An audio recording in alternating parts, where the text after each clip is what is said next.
വന്ദേ മാതരം. ഇപ്പോൾ വീണ്ടും വന്ദേ മാതരം.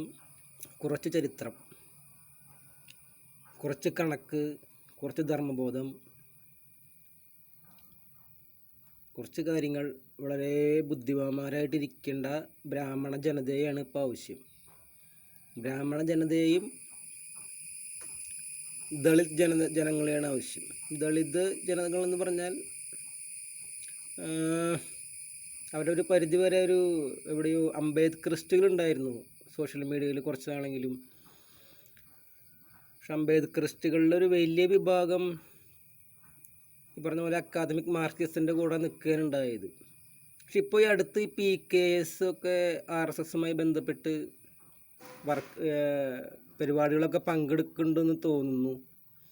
അത് നല്ല കാര്യമാണ്. ഇപ്പോൾ PKSകാരും ഇത് കേൾക്കുക, RSSകാരും കേൾക്കുക, BJPക്കാരും കേൾക്കുക. ദളിത് സമൂഹത്തെ RSS കൂടെ നിർത്തുക. അവരുടെ ചെറിയൊരു കാര്യങ്ങളാണ് പറയുന്നത്. അംബേദ്കറുടെ വിഷയം അതിലേക്ക് വരാം. നാട്ടിലെ ഇന്ത്യയിലുമുണ്ടായ ഹരിജനങ്ങളുടെ ചരിത്രം നമുക്ക് പറയാം. അതിനു മുമ്പ് നമ്മൾ വളരെ ബുദ്ധിപരമായിട്ട് ചിന്തിക്കേണ്ട കുറച്ച് കാര്യങ്ങൾ അല്ലേ എന്ന് വെച്ച് കഴിഞ്ഞാൽ, നേരത്തെ പറഞ്ഞു പാകിസ്ഥാന് 47 വർഷത്തെ അല്ലേ, 1947 തൊട്ട് 2026 വരെയുള്ള പാകിസ്ഥാൻ. അപ്പോൾ വേദം, ഋഷിമാർ, ബ്രാഹ്മണർ. അപ്പോൾ ബ്രാഹ്മണ്യന്മാർ 2026 ഭാരതം മുഴുവനുള്ള ബ്രാഹ്മണന്മാർ.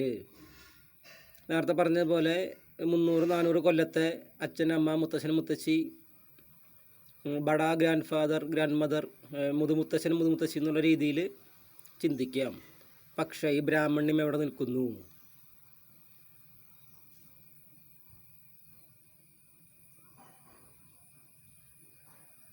അതേപോലെ തന്നെയാണ് ഇന്ത്യയിലെ ഓരോ ജാതി ശ്രേണിയുടെയും അവസ്ഥ.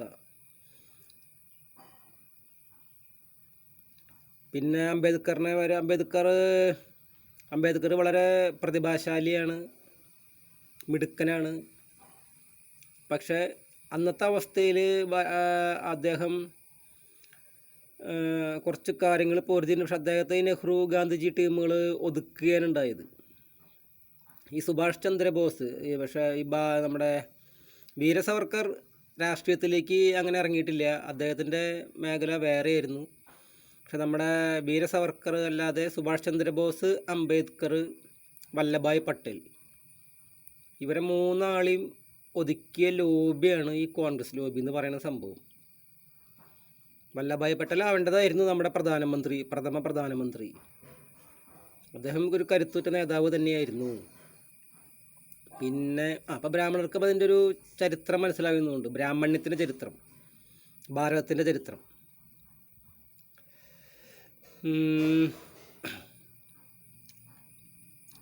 പിന്നെ വന്ദേമാതരം എന്ന് പറഞ്ഞു കഴിഞ്ഞാൽ ബ്രാഹ്മണരും ഓം തൊട്ടുള്ള ഒരു മന്ത്രങ്ങൾ ചൊല്ലുന്ന ആൾക്കാരാണ്. എനിക്ക് ഈ മന്ത്രങ്ങളൊന്നും അറിയില്ല. പക്ഷേ ഈ വന്ദേമാതരം എന്ന മന്ത്രം നമ്മുടെ ഭാരതത്തിനെ ഒരുപാട് ഉത്തേജിപ്പിച്ചിട്ടുള്ളതാണ്. ഒറ്റ ദിവസം കൊണ്ടൊരു വലിയ ജനത ദേശഭക്തിയുടെ ധർമ്മബോധത്തിലേക്ക് പരിവർത്തനം ചെയ്യപ്പെട്ടു. വന്ദേമാതരം ഇപ്പോൾ സുഭാഷ്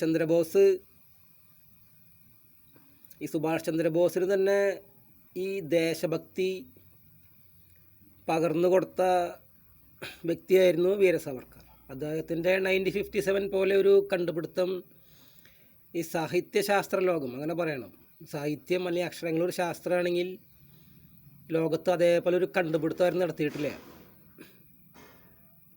അതാണ് വീര സവർക്കറുടെ പ്രത്യേകത. നമ്മുടെ മഹാഭാഗ്യമാണ് വീര സവർക്കർ. പിന്നെ അദ്ദേഹം നിങ്ങൾ പറയുന്ന പോലെ എന്താ പറയുക, ഹിന്ദുത്വ എന്നെപ്പോഴും പറയുന്ന അല്ലെങ്കിൽ അങ്ങനത്തെ ഒരു ആളും അല്ല. ഹിന്ദുത്വ എന്നുള്ളതിൻ്റെ കൃത്യമായിട്ടുള്ള കാര്യങ്ങൾ അറിയുന്ന ഒരു ബഹുമുഖ പ്രതിമയാണ് വീര സവർക്കർ. അദ്ദേഹത്തിനും അതേപോലെ ഭയങ്കരമായി ഉത്തേജിപ്പിച്ചിട്ടുള്ള ദേശമന്ത്രമാണ് വന്ദേ മാതരം.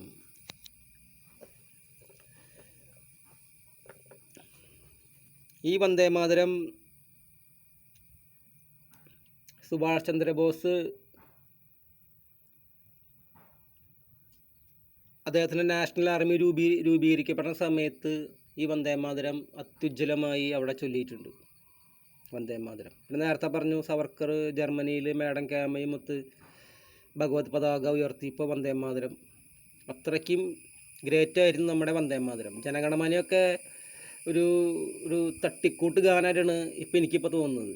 വന്ദേമാതരത്തിന് മുമ്പിൽ തുലോം നത്തിങ്ങാണ് ജനഗണമന. സത്യം പറഞ്ഞ ജനഗണമന നമ്മുടെ സ്കൂളിൽ നിന്ന് ഒന്നാമത് ആഫ്റ്റർ പാർട്ടീഷനാണ്, വിഭജനത്തിന് ശേഷമാണ് ജനഗണമന രചിക്കപ്പെട്ടത്. അന്നത്തെ ഒരു കോക്കസിൽ പെട്ട് എഴുതിയതായിരിക്കാനാണ് വഴിയുള്ളൂ ടാഗോർ അതിൽ. അപ്പോൾ സ്കൂളുകളിൽ നിന്ന് മറ്റുള്ള ഇവിടെ നിന്ന് എല്ലായിടത്തും ജനഗണമന മാറ്റി വന്ദേമാതരം ആക്കണം എന്നാണ് എൻ്റെ ഒരു അഭിപ്രായം. വന്ദേമാതരം അത് കോടതി തുടങ്ങുന്നതിന് മുമ്പ് വന്ദേമാതരം കേൾപ്പിച്ചിട്ടാണ് ഈ കോടതിയിൽ ജോലി എടുക്കാൻ പാടില്ല. എല്ലാ സർക്കാർ ഓഫീസുകളിലും വന്ദേമാതരം മുഴങ്ങണം. വന്ദേമാതരത്തിൻ്റെ സമയമാണിപ്പോൾ. പക്ഷെ നമ്മുടെ ബ്യൂറോക്രസി അല്ലെങ്കിൽ നമുക്ക് ഒരിക്കലും അനങ്ങാൻ പറ്റാത്ത പോലെ ഇരിക്കുന്ന ഒരു അവസ്ഥ കാണുന്നത് അത് ഭരണഘടനയല്ല. ഒരു മനുഷ്യൻ്റെ അറിവ് വെച്ചിട്ട് എത്രയോ തേടി പിടിച്ച് റെഫറൻസ് ചെയ്ത് ഉണ്ടാക്കി തന്നെയാണ് നമ്മുടെ ഭരണഘടന. അതൊരിക്കലും ഇത് ലാസ്റ്റ് റൈറ്റ് ഭരണഘടനയല്ല. അങ്ങനത്തെ ഒരു ഭരണഘടനയാണ് നമുക്ക് വേണ്ടത്. അത് എൻ്റെ കയ്യിലുണ്ട്, അത് ഞാൻ തരാം, രാജ്യത്തിന് കൊടുക്കുന്നതായിരിക്കും. അത് ഞാൻ പിടിച്ചു വെച്ചിട്ടൊന്നുമില്ല, എന്തായാലും തരുന്നതായിരിക്കും. പക്ഷെ അതുവരെ നമ്മൾ പൂജ്യത്തിൽ നിന്ന് നെഗറ്റീവ് ആക്കിയിട്ട് എത്രയോ അതിൽ സബ് സെക്ഷൻസ് ഉണ്ടായിട്ട് എന്താ പറയുക, അതിനെ മാറ്റിയിട്ടുണ്ട് ഭരണഘടനയെ. ഒരുപാട് ആർട്ടിക്കിൾ ചേഞ്ച് ചെയ്തിട്ടുണ്ട്. നമുക്കൊരു പുതിയ ഭരണഘടനയെക്കുറിച്ച് ചിന്തിക്കാം. എന്നാലും ഇത്രയും കോടി കേസുകൾ കെട്ടിക്കിടക്കുന്ന കോടതി നാളെ ഈ കോടതിയായിട്ട് ബന്ധപ്പെട്ട ഒരു ജനവിഭാഗവും ഒഴിച്ചു നിർത്തുക. അതായത് 150 കോടി ജനങ്ങൾ മൈനസ് കോടതി, അവർക്കെല്ലാവർക്കും ഒരേ സുപ്രഭാതത്തിൽ ബുദ്ധിയും ബോധം വെച്ചാലും അവർ ദേശീയ സ്നേഹം ഉണർന്നാലും അനങ്ങാൻ കൂട്ടാക്കാത്ത ഒരു ഇൻ്റർനാഷണൽ പത്മവ്യൂഹമാണ് ഈ കോടതി. ശരിക്കും പറഞ്ഞാൽ BJP സർക്കാർ ഇത്രയും കുറച്ച് ലക്ഷം ഇത് എഴുതി തള്ളാനായിട്ട് ഇവരെ സഹായിക്കുക വരെ ചെയ്തു ഈ മോദി ഗവൺമെൻറ്. എന്നിട്ട് കുലുക്കല്ലേ. ഇപ്പോൾ AI വന്നതല്ലേ, AI വന്നിട്ട് AI വെച്ചിട്ട് നിങ്ങൾ കേസ് തീർക്കാൻ പറ്റില്ലേ? ഇതിൻ്റെ അപകടം ഇരിക്കണതെന്ന് വെച്ച് കഴിഞ്ഞാൽ ഈ അഴിമതി, അതിൽ തന്നെ ഈ ദേവസ്വം ബോർഡ് അഴിമതി, അമ്പലങ്ങളുടെ കാര്യത്തിലുള്ള യാതൊരു മനുഷ്യൻ്റെ നിങ്ങളെ ഹിന്ദുക്കളുടെ മെക്കിട്ട് കയറുന്ന ആചാരങ്ങളിൽ ഇടപെടുന്ന ഒരുതരം ഭക്തന്മാരെ വിഷമിപ്പിക്കുന്ന നിങ്ങളുടെ ഒരു അവസ്ഥ, അത് നമുക്ക് സംസാരിക്കാം. നമ്മുടെ വിഷയം വന്ദേമാതരമാണ്. വന്ദേമാതരം. അപ്പോൾ കോടതികളിലും മുഴങ്ങട്ടെ വന്ദേമാതരം, സഭകളിലും മുഴങ്ങട്ടെ വന്ദേമാതരം, രാജ്ഭവനിൽ എല്ലായിടത്തും മുഴങ്ങട്ടെ വന്ദേമാതരം, ട്രഷറിയിൽ പ്രത്യേകിച്ച് മുഴങ്ങണം വന്ദേമാതരം. കേന്ദ്രത്തിൻ്റെ ഫണ്ട് എത്തുന്ന ട്രഷറിയിൽ, സാലറി ഫണ്ട് എത്തുന്ന ട്രഷറിയിൽ മുഴങ്ങണം വന്ദേമാതരം. BJP സർക്കാർ പറയണം തിയേറ്ററുകളിൽ വേണമെന്നുള്ളത്. അത് മറ്റേതുപോലെ തന്നെ എനിക്ക് വലിയ ഒരു ഇതല്ല സംഭവം. അവിടെ മുഴങ്ങണം വന്ദേമാതരം. എല്ലായിടത്തും നമ്മുടെ സ്വാതന്ത്ര്യ സമര സേനാനികളുടെ ജീവത്യാഗം കിട്ടിയ സ്വാതന്ത്ര്യമാണിത്. അപ്പം അതുകൊണ്ട് ആഗസ്റ്റ് 15 മാത്രമല്ല, എല്ലാ ദിവസവും തന്നെ ഞാൻ വിചാരിക്കണം. സർക്കാർ ജോലിക്കാരുടെ പ്രത്യേകിച്ചും ഓഫീസുകളിൽ 9 മിനിറ്റ്. അപ്പോൾ നമ്മൾ വന്ദേമാതരത്തിൻ്റെ പ്രത്യേകതകൾ പറഞ്ഞു, കൂടുതൽ പറഞ്ഞിട്ടില്ലേ, പറയാൻ പോകണുള്ളൂ. അപ്പോൾ നമ്മുടെ വീര സവർക്കർ 1904 അഭിനവ ഭാരത് സംഘടന രൂപീകരിക്കുമ്പോൾ വന്ദേമാതരത്തിൻ്റെ അണ്ടറിലാണ് പ്രതിജ്ഞ എടുത്തത്. ദൈവനാമത്തിൽ ഭാരതമാതാവിൻ്റെ പേരിൽ, ഭാരതമാതാവിന് വേണ്ടി രക്തം ചിന്തിയ എല്ലാ രക്തസാക്ഷികളുടെയും പേരിൽ, എല്ലാ സ്ത്രീ പുരുഷന്മാരിലും സഹജമായ സ്നേഹത്താൽ എൻ്റെ പൂർവികരുടെ പുണ്യമായ ചിതാഭസ്മം കിടക്കുന്ന എൻ്റെ മക്കളുടെ കളിത്തൊട്ടിലായ ഞാൻ ജനിച്ച മണ്ണിന് വേണ്ടി ഞാൻ പോരാടും. വിദേശികൾ അടിമകളാക്കി തടവിലാക്കി പീഡിപ്പിക്കുകയും കൊലപ്പെടുത്തുകയും ചെയ്തവരുടെ എണ്ണമറ്റ കണ്ണീരിലൂടെ ഞാൻ മനസ്സിലാക്കുന്നു, സമ്പൂർണ്ണ രാഷ്ട്രീയ സ്വാതന്ത്ര്യമോ സ്വരാജ്യമോ ഇല്ലാതെ എൻ്റെ രാജ്യത്തിന് ഒരിക്കലും ഭൂമിയിലെ രാജ്യങ്ങൾക്കിടയിൽ ഉന്നതമായ സ്ഥാനത്തേക്ക് ഉയരുവാൻ സാധിക്കില്ല എന്ന്. വിദേശികൾക്കെതിരെ രക്തരൂഷിതവും നിരന്തരവുമായ യുദ്ധത്തിലൂടെയല്ലാതെ ഒരിക്കലും സ്വരാജ്യം നേടാനാവില്ലെന്നും ബോധ്യമുണ്ട്. ഈ നിമിഷം മുതൽ സ്വാതന്ത്ര്യത്തിനായി പോരാടാനും സ്വരാജിൻ്റെ താമര കിരീടം എൻ്റെ അമ്മയുടെ ശിരസിൽ സ്ഥാപിക്കുവാനും ഞാൻ എൻ്റെ കഴിവിൻ്റെ പരമാവധി പ്രവർത്തിക്കുമെന്ന് ആത്മാർത്ഥമായി സത്യം ചെയ്യുന്നു. ഈ ലക്ഷ്യത്തിനായി ഞാൻ ഹിന്ദുസ്ഥാനിലെ വിപ്ലവ സമൂഹമായ അഭിനവ് ഭാരതിൽ ചേരുന്നു. ഞാൻ എൻ്റെ പ്രതിജ്ഞയിൽ സത്യസന്ധനും വിശ്വസ്തനായിരിക്കുമെന്നും സംഘടനയുടെ കൽപ്പനകൾ അനുസരിക്കുമെന്നും പ്രതിജ്ഞ ചെയ്യുന്നു. ഏകദേശം 22 വയസ്സാ ആ സമയത്തൊക്കെയാണ് അഭിനവ് ഭാരത് വീര സവർക്കർ ആരംഭിക്കുന്നു. അദ്ദേഹം കാലാപാനിലായിരുന്ന സമയം